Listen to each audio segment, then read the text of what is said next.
చేస్తున్నారు. ఒక నాగసాధువు ఫోన్ చేశాడు, ఇంతకుముందు వచ్చిపోయారు 3 సార్లు. రండి స్వామీజీ, మీరు రండి, అప్పటి సేవ కరేంగే అంటున్నాడు. అయ్యా నీ సేవ వద్దేమంటూ, మాకు మళ్ళీ వస్తాలే, టైం చూసుకుని వస్తా అని చెప్పాను. ఎందుకంటే ఏమంటే బాగుండదు కదా. బట్ ఈ మనుషులు ఉన్న దగ్గర కూర్చొని ప్రశాంతంగా ధ్యానమో, భజనో, లేకపోతే పఠనమో, లేకపోతే యజ్ఞమో ఏదో ఒకటి చేసుకోవచ్చు. కూర్చున్న దగ్గరే ఏ కష్టం లేదు, తోసుకునేది లేదు, తప్పిపోతుందని లేదు, ఖర్చు లేదు, హాయిగా చేసుకోవచ్చు. కానీ అన్నీ వదిలిపెట్టి పరుగులు తీస్తున్నారు. ఎక్కడో ఏదో ఉంది, ఏదో తప్పిపోతుంది, అందరికీ దొరుకుతున్నది, నాకు దొరుకుతుందో లేదో అనే భయంతో హిందువు బతుకుతూ ఉన్నారు. కానీ మన శాస్త్రాలు ఏం చెప్తున్నాయి? కూర్చున్న దగ్గరే మోక్షం పొందవచ్చు, కూర్చున్న దగ్గరే భగవంతుడు అనుగ్రహిస్తాడు. గృహస్థులు ఇల్లు, వాకిలి, పొలాలు, పశువులు వదిలిపెట్టి బొమ్మని ఎక్కడ చెప్పట్లేదు. గృహస్థుడు ఇల్లు వదిలిపోవడానికే వీలే.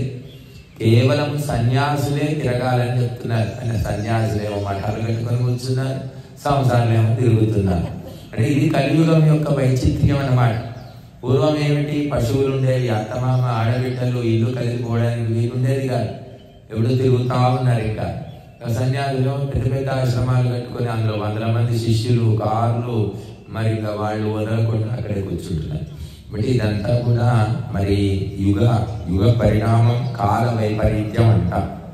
కాబట్టి మనం ఏ వైపరీత్యం ఉన్నా ధర్మం తెలిసిన వాళ్ళు ధర్మాన్ని అనుసరించవలసిందే. కాబట్టి మనము ఏటికి ఎదురీతలాగా చేస్తున్నాము. ఇప్పుడు యజుర్వేదంలో మనము 5వ అధ్యాయం, అథ యజుర్వేదే 5మోऽధ్యాయః. ఓం అగ్నేస్తనూరసి విష్ణవే త్వా సోమస్య తనూరసి విష్ణవే త్వాతిథేరాతిథ్యమసి విష్ణవే త్వా శ్రేరాయ త్వా సోమభృతే విష్ణవే త్వాగ్నయే త్వారాయ స్పోషతే విష్ణవే త్వా స్వాహా.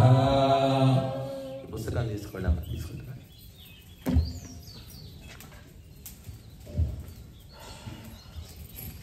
ఓం అగ్నేత నిద్రమసి వృషణోస్థావుర్వశ్యస్యాయురసి పురూరవాసి గాయత్రేణ త్వా ఛందసా మంధామి కైష్ఠుభేన త్వా ఛందసా మంధామి జాగతేన త్వా ఛందసా మంధామి స్వాహా. ఓం భవతన్న సమనసో సచేతసా వరేపసో మాయజ్జం హింసిష్టం మాయజ్జపతిం జాతవేదసో శివో భవతమద్యనః స్వాహా. ఓం అగ్నావగ్నిశ్చరతి విష్ణరుషీణాం పుత్రో అభిషస్తి భావా సనఃస్యో నః సుయజాయతే హవ్యేభ్యో హవ్యం సదమప్రయుజ్యన్ స్వాహా. ఓం ఆపతయే త్వా పరిపతయే గృహ్ణామి తనో నైతేషావరాయ శక్వనవోజిష్ఠాయ అనాదృష్టమస్య నాదృశ్యం దేవానామోదో నవిశస్త్యభిషస్తి అనవిశస్త్యైన్యమజ్జసా సత్యముపదేశం స్వితే మాధాః స్వాహా.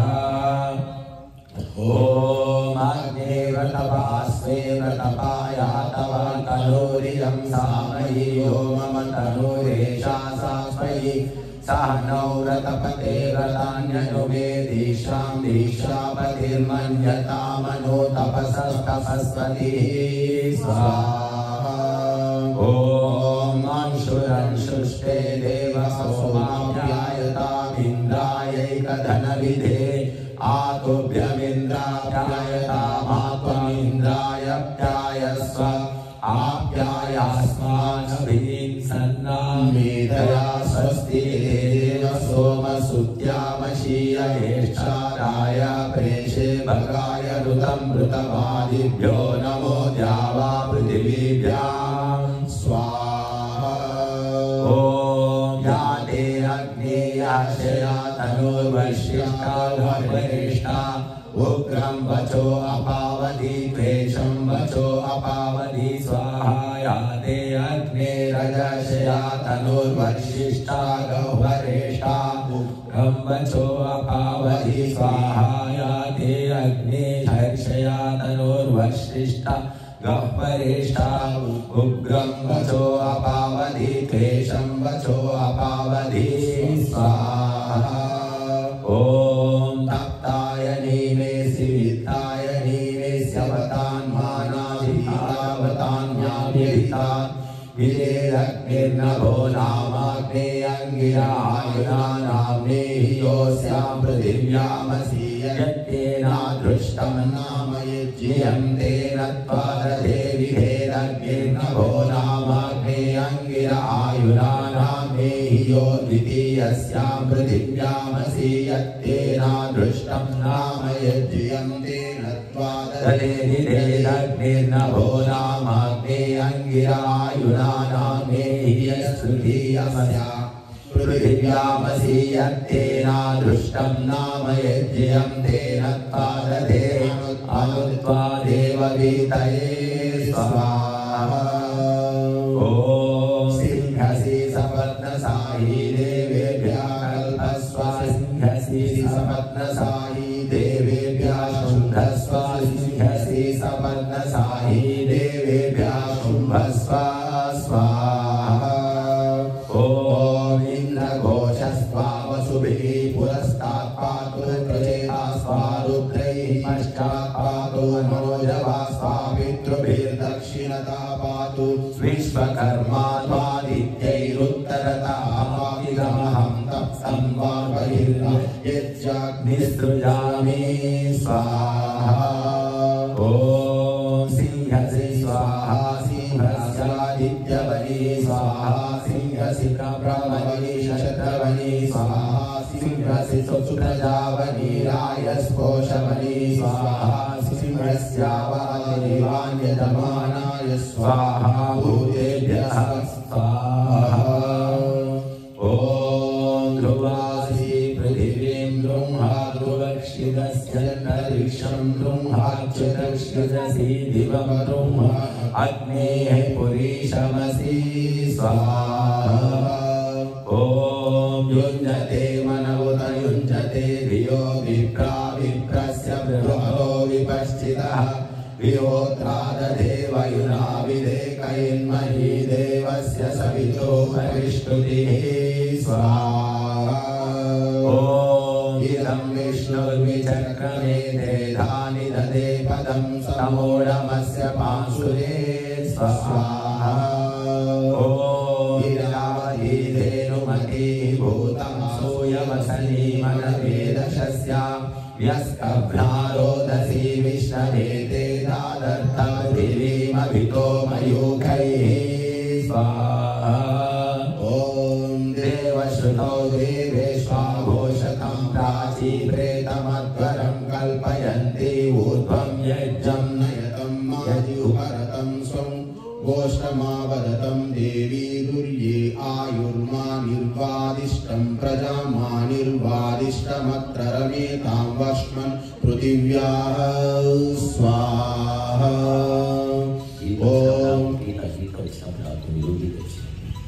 ओम विष्णोर्मुखमिन्द्रियाणि प्रवोचं यः पाणिपाणि ममेरतासि यो अस्कभायरुत्तरं सदस्तं विचक्रमानस्ते धोरुगायो विष्णवे स्वाहा ओम दिवा विष्णुत वा पृथिव्या महो वा विष्णुरोरन्तरिक्षा उभाधियस्ता वसुना प्रणस्वा प्रयच्छा दक्षिणादोत सव्याद् विष्णवे स्वाहा ओम प्रतद्विष्णुस्तवते वीरेण ऋभोन भीमा कुचरो गिरिष्ठाः यस्योरुषुत्रिषु विक्रमेषु दीक्षयन्ति भुवनानि विश्वा स्वाहा ओम विष्णोरराटमसि विष्णोः शक्रेस्तो विष्णोः स्यूरसि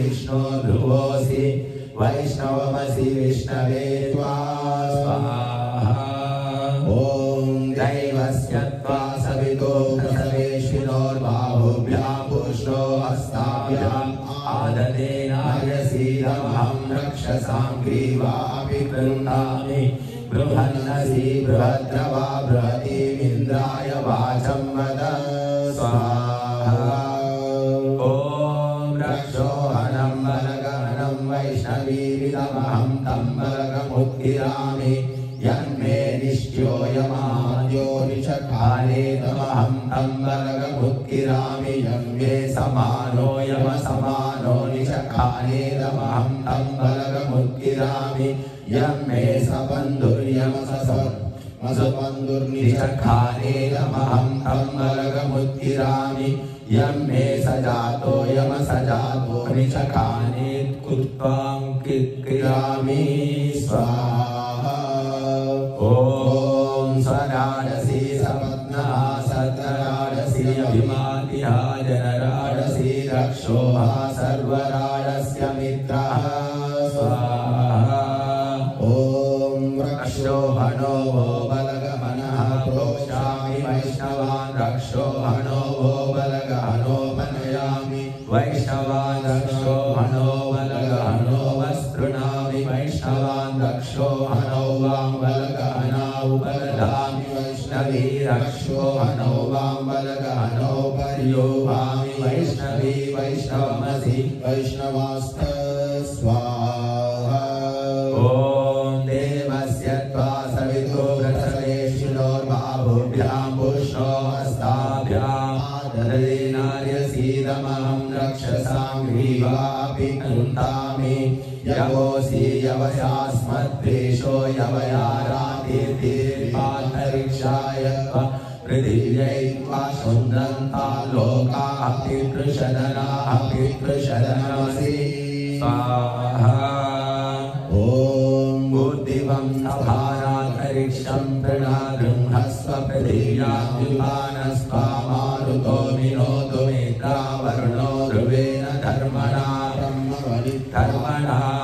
ब्रह्मवनि त्वा शत्रवनि रायस्पोषवनि पर्योहामि ब्रह्मद्रुह्मा शत्रं द्रुह्मायुद्रुह्मा प्रजां द्रुह्मा स्वाहा ॐ ध्रुवासि ध्रुवोऽयं यजमानोऽस्मिन्नायतने प्रजया पशुभिर्भूयात् घृतेन द्यावा पृथिवी पूर्येतामिन्द्रस्य शरीरसि विश्वजयस्य क्षाय स्वाहा ॐ परित्वा गिर्वणो गिरयिमा भवन्तु विश्वतः वृद्धायुमनुवृद्धयो दुष्टा भवन्तु दुष्टयः स्वाहा ॐ इन्द्रस्य स्यूतसीन्द्रस्य ध्रुवोऽसि ऐन्द्रमसि वैश्वदेवमसि स्वाहा ॐ विभुरसि प्रवाहनो वह्निरसि अव्यवाहनः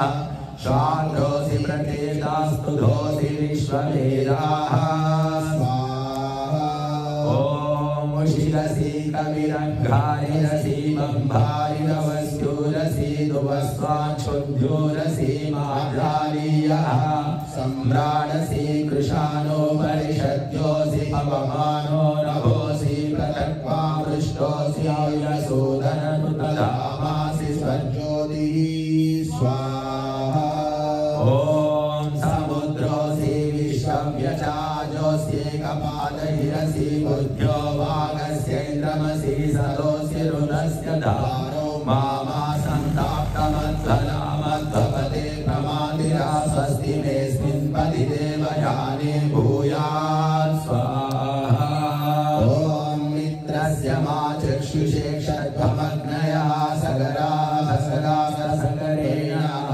रौद्रेणानीकेन पातमाग्नयः पिपृतमाग्नयो गोपायतामानमो गोस्तो मानाहिंसिष्ट स्वाहा ॐ ज्योतिरसि विश्वरूपं विश्वेषां देवानां सवित्वं सोमातनुकृभ्यो देशोभ्योऽन्यकृतेभ्य कुर्वन्तासि वरुधं स्वाहा शाणो अप्युराज्यस्य वेदो स्वाहा ॐ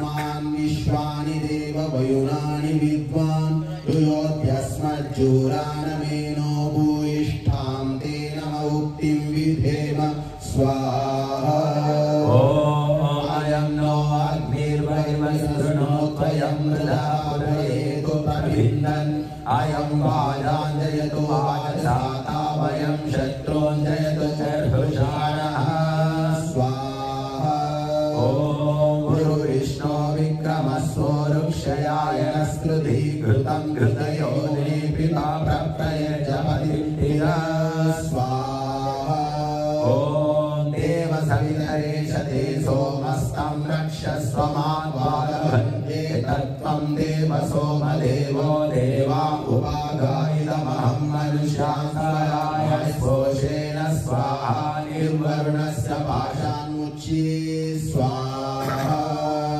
ॐ अग्निव्रतपास्ते व्रतपाया कलातनुर्मय्य भूदेशा सात्वयि यो ममा तनुस्त्वय्य भूदियं तामयि यथा यथौनौ व्रतपते व्रतान्यनुमे दीक्षां दीक्षपतिरमस्तानो तपसस्तपस्यै स्वाहा ॐ गुरुविष्णो विक्रमस्वोरुक्षयाय नस्कृति घृतं घृतयो नेपिवा प्रप्रयजपतिं तिरा स्वाहा ॐ अरण्यगाम्यान्या उपागमर्वा परेभ्यो विदं परो वरेभ्यः तन्त्वादुषामहे देव वनस्पते देवयज्ञायै देवा स्वादेवयज्ञायै दुषन्तां विष्णवे त्वा ओषधेताय स्वस्तिते मैनं हिंसीः स्वाहा